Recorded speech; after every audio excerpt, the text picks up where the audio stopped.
রমজান মাসের জন্য ব্যবসায়ীরা নিত্য প্রয়োজনীয় জিনিসকে গুদামজাত করে রাখে। কথা কয় না কেন? খেজুর নাই, এখন মার্কেটে খেজুর নাই, নাই নাই নাই। আর রমজান মাসে পেরেশান কারবার কেন? এই জন্য এটাকে গুদামজাত করে রাখে যেন রমজান মাসে দাম বেশি দিয়ে বিক্রি করা যায়। এটাকে শরীয়তের ভাষায় ইহতিকার বলে। ইহতিকার কবিরা গুনাহ, আবার বেশি ব্যবসা করাও কবিরা গুনাহ। আল্লাহ আমাদেরকে বুঝার তৌফিক দান করেন, আমিন বলেন, আমিন বলেন। ব্যবসায়ী কেমন হবে, ক্রেতা কেমন হবে, এই বিষয়ে একটু বলি সামান্য, তারপর ওয়াজ করুন। কতক্ষণ ওয়াজ করায় আল্লাহ আমি জানি না। আমাদের মাযহাবের ইমাম আজম আবু হানিফা রাহমাতুল্লাহ আলাইহি বহুত বড় ব্যবসায়ী ছিলেন। উনি বহুত বড় টেক্সটাইলের মালিক ছিলেন। টেক্সটাইল, এই নর্মাল ব্যবসায়ী না। উনি যখন দুনিয়া থেকে যান, ওনার কোষাগারে, ব্যাংক অ্যাকাউন্টে প্রায় 56 কোটি টাকা ছিল। এখন এগুলা কি সব ওনার না কিছু আমানতও আসিল আমার আর জানা নেই। 56 কোটি টাকা তখনকার সময়। উনি ব্যবসা করতেন, কাপড়ের ব্যবসা। একদিন দুপুরে চলে যেতে আছেন, জিজ্ঞেস করা হইল, নোমান আপনি এখন কই যান ব্যবসার সময়? কই দেখো ওয়েদার ভালো না, আকাশ মেঘাচ্ছন্ন, এখন কাস্টমার মালের জন্য আসলে বুঝবে না কোনটা ভালো কোনটা খারাপ, কারণ একটু অন্ধকার। এই জন্য আমি চলে যাইতেছি, আকাশ ভালো হইলে আবার আসবে। আর আমাকে দোকানদারেরা কাস্টমার আসার আগে দোকান থেকে অন্ধকার, কাস্টমার আসলে হঠাৎ করে ঝিকঝিক শুরু করে। বাংলাদেশি পুলিশটার কাপড়ে মনে হয় যেন জাপানি সুতি। কথা কয় না কেন? এরকম হয় কি হয় না? এটা হলো ধোঁকা। আল্লাহ আমাদেরকে বিষয়গুলো বুঝার তৌফিক দান করো। এই জন্য রসুল বলছেন, আত-তুজ্জার ইউহশারুনা ইয়াওমাল কিয়ামাতি ফুজ্জারা ইল্লা মান ইত্তাকা ওয়া বাররা ওয়া সাদাকা। হুজুর বলছেন ব্যবসায়ী এদের হাসর হবে ফাজির হিসাবে, গুনাহগার হিসাবে। আমি তো প্রথম দিকে না ভয়ে ভয়ে ছিলাম, এখন তো আমার সাহস হয়েছে। সাহস হয়েছে না, আমার উঠলে মাধ্যম দেবে। তুই দেওস না ওর থেকে ইয়েলো এলেছি, তোর জাম্পার খুলে রেখে দে। আর তুজ্জার ইউহশারুনা ইয়াওমাল কিয়ামাতি ফুজ্জারা। আপনারা কোনো কষ্ট পাইতেছেন নি কেন? এক একজন মানুষের তবিয়ত এক এক রকম। নকশবন্দি আজব কাফেলা সালারান কে বুরন্দাজ রাহে পেনহা বহরম কাফেলারা। আল্লাহর কিছু বন্দা আছে যারা হাসি খুশির ভিতর দিয়া মানুষকে আল্লাহর সাথে লাগাইয়া দেয়। তো ব্যবসায়ীদের হাসর হবে ফাজিরদের সাথে, গুনাহ। এদিকে খেয়াল করো। আর পোলাপান এরকমই হয়, পোলাপান তো এরকমই হয়, পোলাপান এরকম হয়। হেতে তো তাও ইয়ানে বসে, হেতে যে ইয়ানে বসে নাই। আল্লাহ শুকর। কি নাম তোমার? হ্যাঁ, সাজিদ। হ্যাঁ, আল্লাহ তুমি ওর বয়সের সবাইরে কবুল করো। আমি পুরাটা যদি হেরে করতাম, ও এটা সহ্য করতে পারতো না, এই জন্য ভাগ্য রে দিছি। আত-তুজ্জারু ইউহশারুনা ইয়াওমাল কিয়ামাতি। ওই যে আপনারা বিরক্ত হইতেছেন না তো? আত-তুজ্জারু ইউহশারুনা ইয়াওমাল কিয়ামাতি ফুজ্জারা ইল্লা মান ইত্তাকা ওয়া বাররা ওয়া সাদাকা। যারা ব্যবসায়ী এদের হাসর হবে ফাজির হিসাবে, গুনাহগার হিসাবে। তবে যদি সে মুত্তাকি হয়, নেককার হয়, সত্যবাদী হয়, ইনশাআল্লাহ তার হাসর হবে নবীদের সাথে, সিদ্দিকদের সাথে, শুহাদাদের সাথে। তাহলে तिजारत ये सिर्फ दुनिया नहीं है, ये दीन भी है। ব্যবসা এটা শুধু দুনিয়া নয়, এটা দিনও। তাহলে ব্যবসায়ী কেমন হবে? ইমাম আজম আবু হানিফা রাহমাতুল্লাহ আলাইহির মতো হবে। আরো আরো ঘটনা আপনারা ইমাম আজম আবু হানিফা রাহমাতুল্লাহ আলাইহি শুনছেন,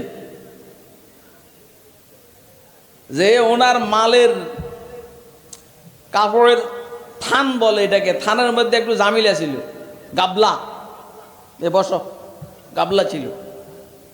তো বলছেন যে উনি বলছেন যে এটা যখন বিক্রি করবা কাস্টমারকে বইলে দিবে, কিন্তু কাস্টমার কে বলতে ভুলে গেছে গা। ওনার সেলসম্যান আইসা জিজ্ঞেস করছেন ওইটা কই, কয় যে এটা তো বিক্রি হয়ে গেছে। কাস্টমারকে বলছ, কয় না, বইলে গেছে। ওই দিনের পুরা বিক্রি ইমাম আজম আবু হানিফা রাহমাতুল্লাহ আলাইহি আল্লাহর রাস্তায় সদকা করে দিছে। কারণ জানা নাই এই থানের টাকা কোনগুলা, সব যদি মিক্সার হয়ে গেছে সবগুলাকে আল্লাহর রাস্তায় সদকা করে দিছে। এটা হলো ব্যবসায়ী। কাস্টমারও জামিলা করে, কে কন্যা কাস্টমার কি করে, করেনি বাবা, করে করে। অন দোকানদাররা খুশি হবে, হুজুর কইব যে হুজুর এতক্ষণ আমাকে বানাইছে, আবার কাস্টমারে বানাইতে আছে। এই দোকান থেকে এই দোকানে যাইয়া কাস্টমারে জিজ্ঞেস করে মালিটা কত, কয় এত। এখন কাস্টমার কি বলে, আরে পাশের দোকানে তো আরো 40 টাকা কম, আপনি 40 টাকা বেশি বলেন কেন? এখন দোকানদারে বলে 40 টাকা না, যদি তুমি 20 টাকাও কমে নিতে পারো তাহলে আমার নিয়ে দাও, আমি 100 পিস কিনো। এবারে কাস্টমারই কে শুনবেন, কাস্টমারে কয় আচ্ছা এটা বাদ দেন, কত হইলে পাইবেন? আপনারা আমার কথা বুঝেন না।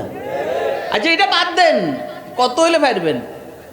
কি রে সোরা, তুই না কইলি 40 টাকা কমিয়ে নেয়, অনকে এটা বাদ দেন, কত হইলে পারবেন? তাহলে কাস্টমারের মধ্যে মৃত্যুক আছে না নাই, বলেন না? আল্লাহ দোকানদার কাস্টমার দুজনকে মিথ্যা কথা বলার থেকে হেফাজত করো। রমজানে মিথ্যা কথা বলা সওয়াব বেশি না গুনাহ বেশি? আল্লাহ আমাদেরকে বুঝার তৌফিক দান করে। এবারে কাস্টমার কেমন হবে তাও শুনালেন। জারির ইবনে আব্দুল্লাহ আল বাজালি রাদিয়াল্লাহু তাআলা আনহু রাসূল আকরাম সাল্লাল্লাহু আলাইহি ওয়াসাল্লামের এক সাহাবী, উনি ওনার গোলামরে পাঠাইছেন ঘোড়া খরিদ করার জন্য মদিনার বাজারে। বিরক্ত হন না তো আপনারা? তো মদিনার বাজারে ঘোড়া খরিদ করার জন্য পাঠাইছেন, ঘোড়া কিনছে 300 টাকা দিয়া। দোকানদারও খুশি, কি লেগে খুশি, যে দোকানদার এটা তার এলাকার মার্কেটে বিক্রি করলে 150 টাকা 200 টাকা, মদিনার বাজারে আসার কারণে 300 টাকা, বিশাল ব্যাপার না?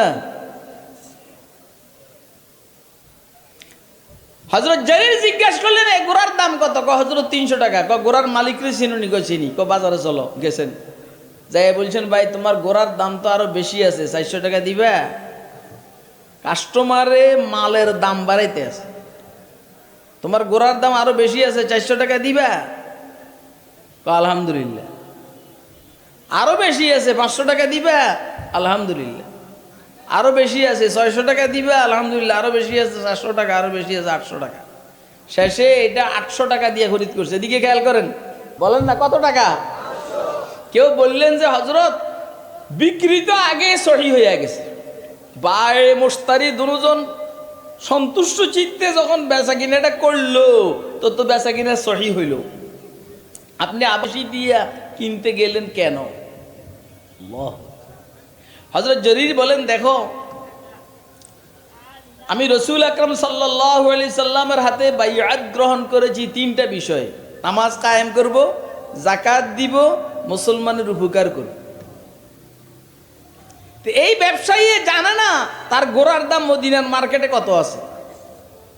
ও তো খুশি যে 300 টাকা, গ্রামের বাজারে এটা 200 টাকা, সে তো আরো 10-20টা ঘোড়া নিয়ে আসছে। তাহলে একটাই যদি নিয়ে গিয়ে 100 টাকা করে হয়, তখনকার সময় কত টাকা, সুবহানাল্লাহ রে। কিন্তু আমি তো জানি মদিনার মার্কেটে ঘোড়াটার দাম আছে 800 টাকা। আমি হুজুরের হাতে বায়াত গ্রহণ করেছি, বায়াতুন নবী সাল্লাল্লাহু আলাইহি সাল্লাম আলা ইকামিস সালাহ ওয়া ইতাইজ যাকাত ওয়া নুসহি লিকুল্লি মুসলিম। নামাজ কায়েম করব, যাকাত দিব, মুসলমানের উপকার করব।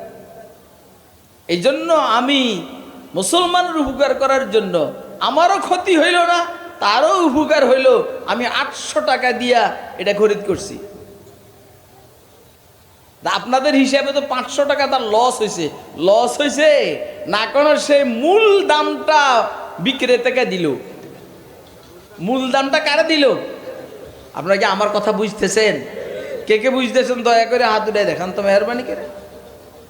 কারো বুঝে না আসলে হাত উঠার দরকার নাই, অথবা কারো যদি প্যারালাইসিস থাকে ওর হাত উঠার দরকার নাই। কেউ হাত উঠালে যদি মনে করে তার প্রেস্টিজে লাগে যে আমি এত বড় শিক্ষিত, আমি হাত উঠাবো কেন? তুই এত বড় শিক্ষিত হলে তোর যেন আই বললে কইছে কেটা? কথা কয় না কেন? অর্থাৎ আমি 2-1টা হাত দেখছি উঠে না, এই জন্য আমি তার মারছি গুতা। আমাকে লগে শিক্ষিতগিরি দেয়।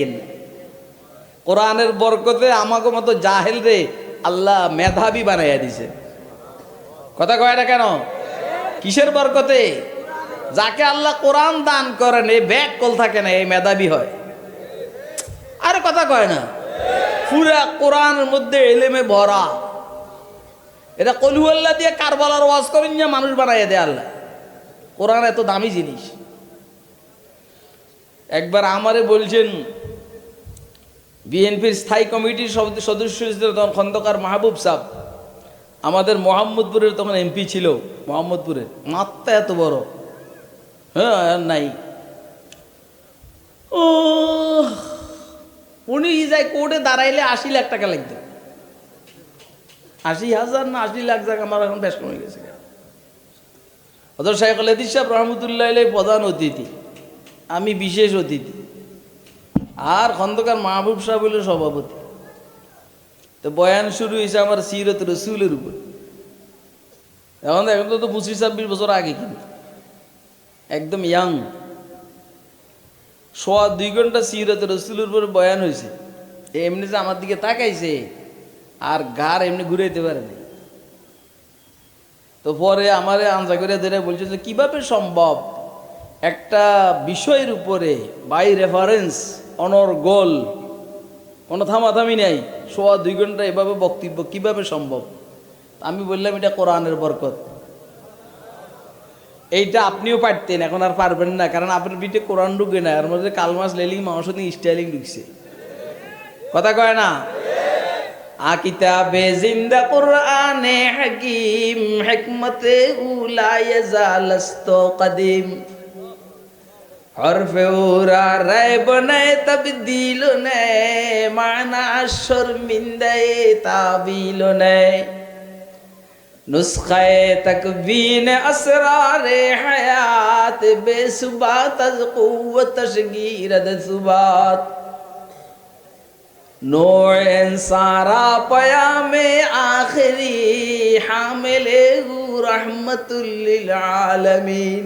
এই এখন এই নির্বাচনী মাঠে যারা বিভিন্ন দলের নেতা, একদম প্রধান, কেমনে কেমনে জানি কথা কয়, এটির কথা হয় না।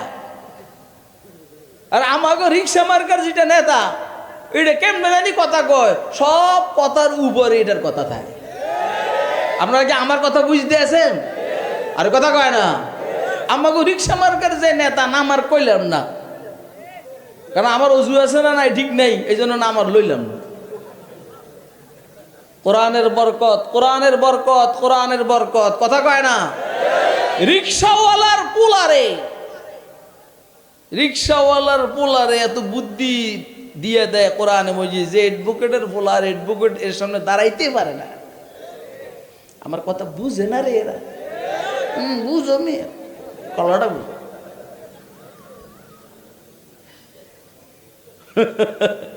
এই জন্য কোরআনওয়ালাদের সাথে সম্পর্ক রাখ। কথা কয় না। ওই সালাকি টালাকি দেয় নেমে, কোনো সালাকি মালাকি নেই। আমার জিজ্ঞেস করে হুজুর আপনি কি কি করে নন দোস্ত আবাদ, তাহলে ব্যবসায়ী কেমন হবে সেটাই বললাম, আর কাস্টমার কেমন হবে সেটাও বললাম। আল্লাহ এই সমাজের ব্যবসায়ী এবং কাস্টমারদেরকে সোজা করে দেয়।